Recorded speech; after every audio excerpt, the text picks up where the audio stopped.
Hi friends, പുതിയൊരു വീഡിയോയിലേക്ക് എല്ലാവർക്കും സ്വാഗതം. അങ്ങനെ വിശ്വനിങ്ങനെ ആകെ കൺഫ്യൂഷൻ അടിച്ചിരിക്കുകയാണ്. ഈ ജോലിക്ക് പോകണോ വേണ്ടേ എന്നിങ്ങനെ ആലോചിച്ചിരിക്കുകയാണ്. ഇതേ സമയം നന്ദിനിയാണെന്നുണ്ടെങ്കിൽ ഈ വിനായകൻ്റെ അടുത്ത് വന്നിട്ട് പറയുന്നുണ്ട്, വിനയേട്ടാ ഒരിക്കലും ഈ വിശ്വേട്ടൻ ഈ ജോലിക്ക് പോകരുത്, ഈ ജോലി വിശ്വേട്ടന് കിട്ടരുതെന്ന് തന്നെ പറയാണ്. കാരണം വിനായകനുള്ള വില അവിടെ പോകും, വിശ്വൻ ജോലി ചെയ്ത് ശമ്പളമൊക്കെ കൊണ്ടുവന്നിട്ടുണ്ടെങ്കിൽ. അപ്പോൾ അതുകൊണ്ട് ആ ഒരു ജോലി വിശ്വന് കിട്ടരുതെന്ന് തന്നെ നന്ദിനി വിനായകനോട് പറഞ്ഞേൽപ്പിക്കുകയാണ് കേട്ടോ. എത്രയും പെട്ടെന്ന് അങ്ങനെ അത് മുടക്കണം എന്നൊക്കെ പറയുന്നുണ്ട്. ഇതേ സമയം വിശ്വനോട് ശ്രീജ പറയുന്നുണ്ട്, ഉറപ്പായിട്ട് ഈ ജോലിക്ക് പോകണമെന്ന് പറയുമ്പോൾ വിശ്വന് അത്രയ്ക്ക് വലിയ താല്പര്യമൊന്നുമില്ല.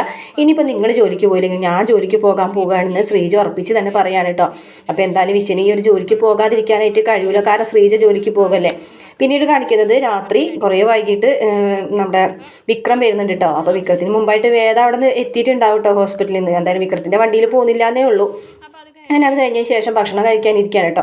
അപ്പോൾ വേദ ഭക്ഷണമൊക്കെ വെച്ച് കൊടുക്കുന്നുണ്ടെങ്കിലും വേദ മുഖം വീർപ്പിച്ച് തന്നെയാണ് ഇരിക്കുന്നത്, വലിയ മൈൻഡൊന്നും ചെയ്യുന്നില്ല. അപ്പോൾ വിക്രം ഓരോ തമാശകളൊക്കെ പറയുന്നുണ്ട് കേട്ടോ. എന്നിട്ട് ഭക്ഷണം എടുത്തു വെച്ചിട്ട് അങ്ങനെ പോണ കാണുമ്പോൾ വിക്രത്തിന് ഒരു വിഷമമാവാണ് കേട്ടോ. വേദ ഒന്നും മിണ്ടാതിരിക്കുമ്പോൾ വിക്രത്തിന് അത് സഹിക്കുന്നില്ല. അങ്ങനെ വേദ അങ്ങനെ പോകുന്ന സമയത്ത് വിക്രം പിന്നിൽ നിന്ന് വിളിക്കുകയാണ്, എടി എന്ന് പറഞ്ഞിട്ട് വിളിക്കുമ്പോൾ എന്താടാ എന്ന് ചോദിക്കുകയാണ്. എന്താ എന്ന് ചോദിക്കും. എന്താടാന്ന് പറയുകയാണേ വേദ. അല്ല അത് പിന്നെ പെട്ടെന്ന് വിക്രം അങ്ങനെ വിചാരിച്ചില്ല കേട്ടോ എന്താടാന്ന് ചോദിക്കുന്നുള്ളത്.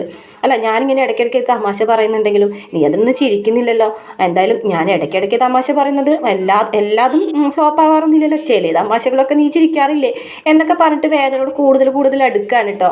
അപ്പോൾ വേദയ്ക്കാണെന്നുണ്ടെങ്കിൽ ചിരി വരികയാണ് കേട്ടോ വിക്രത്തിൻ്റെ ഓരോരോ കാര്യങ്ങൾ പറഞ്ഞിട്ട്. അപ്പോൾ വേദ ഇങ്ങനെ മനസ്സിലാക്കി എന്ത് പറ്റിയാവോ ഒരു മാറ്റം എന്നിങ്ങനെ മനസ്സിലാലോചിക്കുന്നുണ്ട് കേട്ടോ. വിക്രാണെന്നുണ്ടെങ്കിൽ ഭയങ്കര ഒരു ഹാപ്പിനെസ്സോട് കൂടിയിട്ടാണ് കേട്ടോ വേദനോട് സംസാരിക്കുന്നത്. വേദനോട് ഇത്തിരി ഇഷ്ടമൊക്കെ തോന്നി തുടങ്ങിയിട്ടുണ്ട് വിക്രത്തിന്. അപ്പോൾ ഇത്രയാണ് പ്രമോയിൽ കാണിച്ചിട്ടുള്ള വീഡിയോ. ഇഷ്ടപ്പെട്ട മറക്കാതെ നമ്മുടെ ചാനൽ ഒന്ന് സബ്സ്ക്രൈബ് ചെയ്ത് വീഡിയോ ലൈക്ക് ചെയ്ത് സപ്പോർട്ട് ചെയ്യണം കേട്ടോ.